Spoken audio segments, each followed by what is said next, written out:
Hello, welcome to this 101 series where we talk to Dota 2 personalities. We get to know them in depth and juicy amounts of information. This is the worst intro ever, but I don't even care anymore. My name is SUNSfan. Joining me is the one, the only Purge. How's it going, buddy? It is going fantastic. Thanks for having me on. Absolutely. We're just going to get started right. The way we do this is 3 segments, and everything is bound to change eventually, but this is how we're going to do it for now. Okay. So first is the serious question segment for you, Purge. Who the hell are you? For people that don't know, that are living under a rock somewhere in Afghanistan. I've been a full-time Dota 2 content creator for approximately 2 years now. Is that right? I've been making videos for about 2 years, making money for about one. So I make YouTube videos on YouTube. I do streaming for my personal gameplay as well as I used to do a lot more casting. I don't do very much casting right now, but I just have been involved in the Dota 2 scene for quite a while now. Relatively. Well, I've been in the Dota 2 scene since the beginning, technically. Dota 1 scene just right at the end of it. So Well, how did that's you why. how did you get started, like from bare bones aspect, like literally the first cast or whatever you started doing for the first time?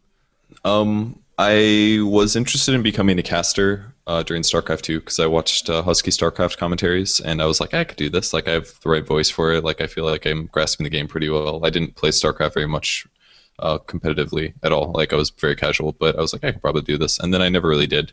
So StarCraft 2 never really happened. So I followed the StarCraft scene, so I kind of knew what business models existed or like how to do basic things, like how to just basics of commentary, like what looked good and what looked bad. And then one day at work, I was like, oh, I had been playing Dota for like 2-3 years at that point.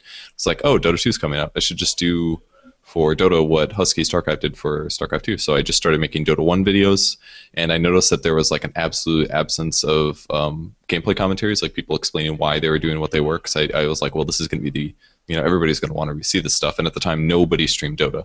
Nobody streamed Dota. There was only like 1 or 2 other histories of people who had like a long-running series of their gameplay commentaries. So I basically went home and I started researching everything. I like Googled how to figure out how to do stuff, like how to make VODs, how to make overlays, and I bought this like capture card thing, and I bought a video editing program, and I just kind of like went at it and learned everything day by day, pretty much. Yeah, I remember back in the day when some people probably don't even know this that are just relatively new, but you used to post videos on our channel, and I Yep. remember it was extremely consistent. I was very impressed with your work ethic, and look where you are now, man. You're a big deal.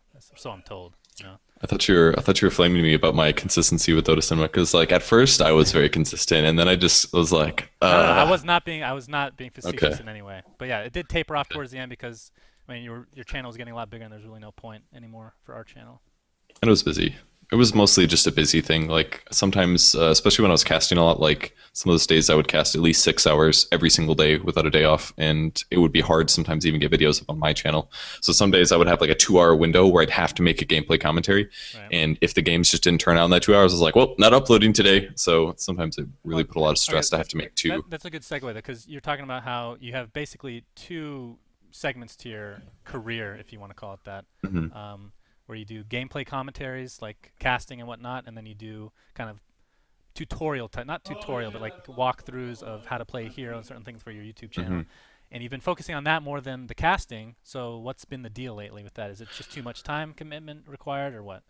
It's kind of a large amount of answers, but I don't necessarily completely understand it myself. But when I first started, I just kind of knew that to grow, that I would need to do lots of content because every day, if I stream and cast a pro game, there's going to be maybe 1 or 2 people that likes what I do, and then they'll be fans and they'll continue to follow me. So I knew that at the start, when I was working really hard to be self-sufficient, like I said, the first 9-10 months of just about full-time content, I made no money. So I needed to grow. It had to happen.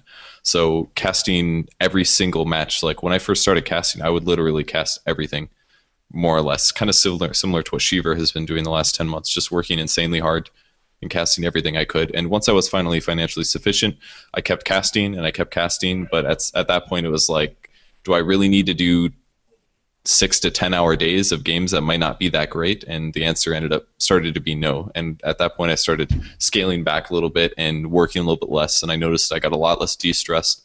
My gameplay commentaries like increased in quality a little bit. I had more time. I could consistently upload every day. And I like the lifestyle a little bit better where I don't work as nearly as much. Yeah. I mean, I still enjoyed casting, and I still do enjoy casting. don't want to wake up at 2 a.m. to cast, and I don't want to like do these 6-hour days. And eventually Ghosted Gamers dropped their casting division, so then I wasn't obligated to cast. And then when I wasn't obligated anymore, all of a sudden I was like, okay, I cast when I want, and it just ends up not being as much. People don't ask me to co-cast very often either, which is kind of surprising to me, but I'll ask you someday, bro. Don't worry. Okay, all right, go for it, man. Sounds good. So as far as your future, I guess more close up on the horizon, what do you have planned? Anything? I want to increase my presence with Dota 2 guides. I already have a pretty large presence with my Welcome to Dota You Suck guide, which is arguably the most popular guide to beginners. I have a host on my website. I made it in-game, and I'm trying to do more hero guides. I have like 10 currently, and I want to do more. I want to do something like a quarter of the heroes. I don't want to do all of them because obviously I don't feel talented at every hero, but I think for a good variety of them. For them, right? I could, but I don't want to like monopoly it quite that hard. I just want to do ones that I feel really comfortable with. Like if there's like Morphling, for example, my win ratio is like 1 in 9. I'm not going to make a Morphling guide. I'm just not going to do that because like I don't deserve to make that guide. You know, it's just not a hero I feel comfortable with. Troll Warlord, I feel good at Troll Warlord. Like Ursa, I should make an Ursa guide because my Ursa is like insanely good win ratio. Was this 1 in 9 Morphling? What stage was this at? Was this pre TI2 or after the nerf? Post. Okay. Mostly, So maybe like 1 or 2 games pre. Okay. Yeah, I don't know. Like I never played him in Dota 1. Like I almost never played him. So and then I didn't get all the little tricks down, and then I always forget to like replicate before I TP back to base yeah.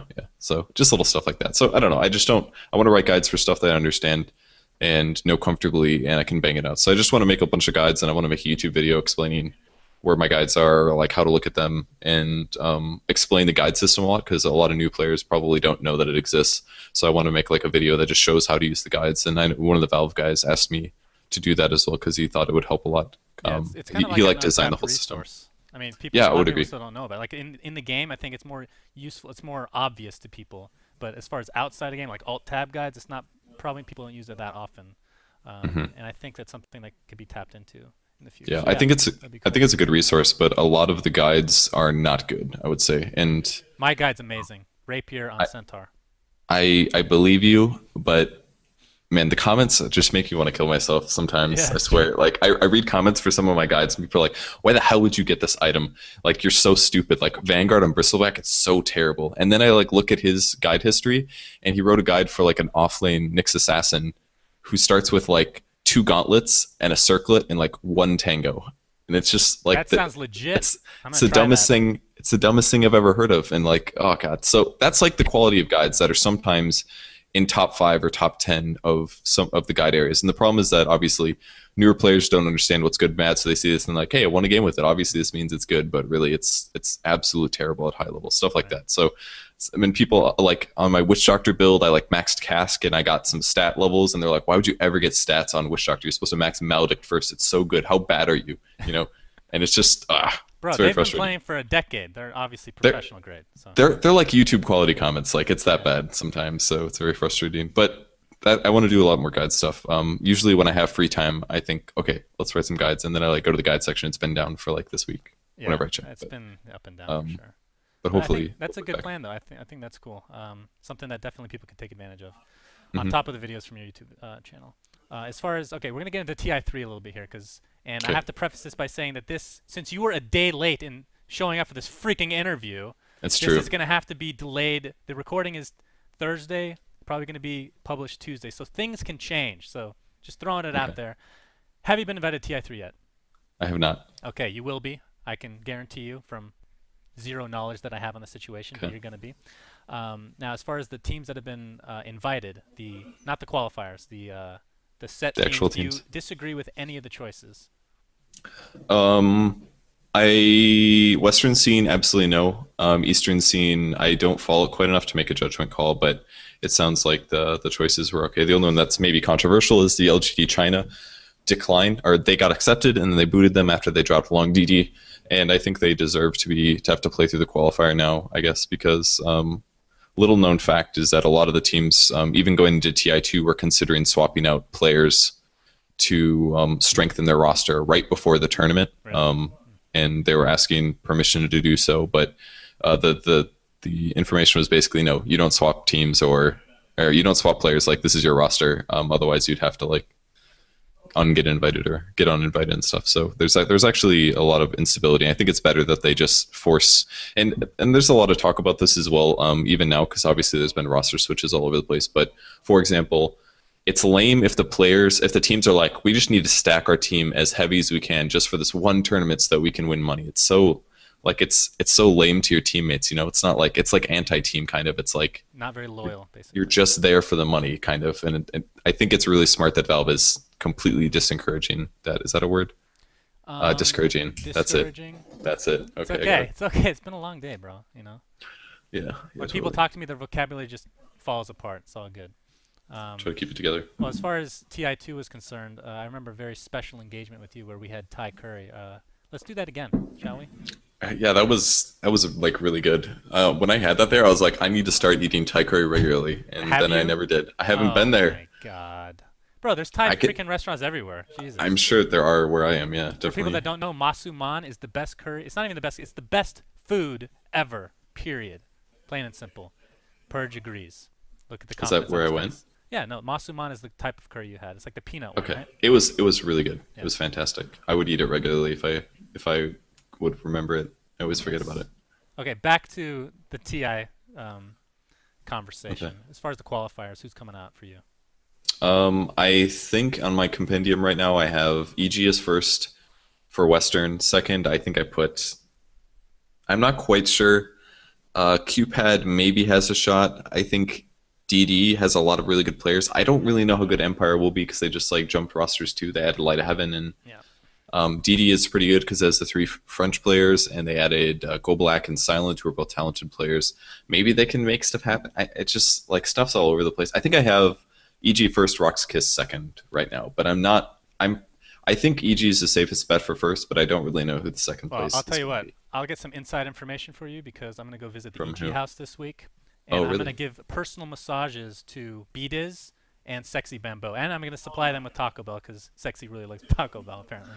That is true. So he was on a quest. Do you know the story about that? Yes, go ahead and tell it. Yeah. Okay. He was on a quest at TI2 to go to Taco Bell because it's like the thing. I don't know. People talk about Taco Bell in the US all the time. And he lives in the Netherlands and he'd never had Taco Bell before. So when he came to TI2 to America, they were finally, one day they were going to get Taco Bell. Well, the one night that they went, they got there, I think they ended up taking a cab or something, and they got all the way there, and it was closed. And then it was like the last day, so he never got to have Taco Bell. Oh, poor guy. So then he went all the way back to the... It's probably for the best. He would have just had horrible, horrible diarrhea on the plane anyway. In the middle of the airplane, and then it just would have ruined his whole experience. Yeah, that's a good point. Yeah. Now, I want to talk about something... We're closing in on the end of this segment, but I wanted to talk about this more at Smosh Games, but instead they just kept all the garbage parts about... COD being like, let's not get into the COD. I win, by the way. More comments were in my favor than you, Purge. I just have to say. You read the comments? No, I just did a Control F, search for Suns, then Control F for Purge, and I had more. Okay, so that did you like load all of the comments on a page or something? Yes, I actually didn't know that they could be more than one page when you. Are you sure it wasn't like SUNSfan is an idiot? There were quite a few of those. I did enjoy that. Some of the comments were so mean that you just can't do anything but just raffle at that point. I don't know. But anyway, back to what I was talking about. Esports with Dota 2. How do you think it's shaping up? Let's talk about pre and post release, whenever that's going to be. How is it going to affect it, the actual release itself? The actual release? Well, the grassroots growth right now is, I think it's going really, really well. The game is, I don't know, like 2 years ago, I thought for sure that the game was going to blow up. So I guess I told you so is how I feel about it. But I think it's growing really well. It's currently one of the biggest esport titles. It's arguably the second biggest behind League of Legends. I think there's a lot of things that Valve is doing better than Riot is. So I think there's a really good chance of us growing larger. I think our game is more competitive and more fun to play and all that other stuff. So biased, but true. Biased. I have actually finally played 2 games of League of Legends. Don't go. We're getting into that later. Okay. Let's not ruin it for everybody. Okay, that's an amazing segment. Okay. But as far as the what was I gonna say? Esports growth with Dota 2. Did you have something cool that? I had something so good, Purge, and you ruined it. Did you plan your jokes beforehand? No, is that what's happening right now? This wasn't a joke. This was just a snowball off of your God damn. Okay, we're gonna go to the next question. I'm gonna think of it. Okay. Damn it! The next question we've already talked about. I was gonna talk about your guys, but you just randomly brought it up. Okay, give me a second. We're gonna do something very awkward where I'm just gonna sit here and just think about what I was gonna say. Do you want me to stare into the webcam during this? Yes. Oh, okay, yeah. So, going off of what you were talking about with the Dota 2 public release, Mm-hmm. and I say this every time. I want you to tell me if you agree with me. So I think the reason that Valve has not publicly released it yet is not because the heroes are finished. I don't think they care that much that all the heroes are in. I think agree. they care that, like, think of the people that aren't playing right now. Because if you want a key, you can pretty much get one relatively easily. Mm-hmm. The people that are going to be playing when it goes public are like League of Legends players or players that aren't used to playing this kind of a game, right? Mm-hmm. And I think you need to have like a full and robust tutorial system in place, which they've started, and I've been told that it's going to be a lot more in-depth than what we've seen so far. And I think that's what they're waiting for in specific for the game release. Do you agree?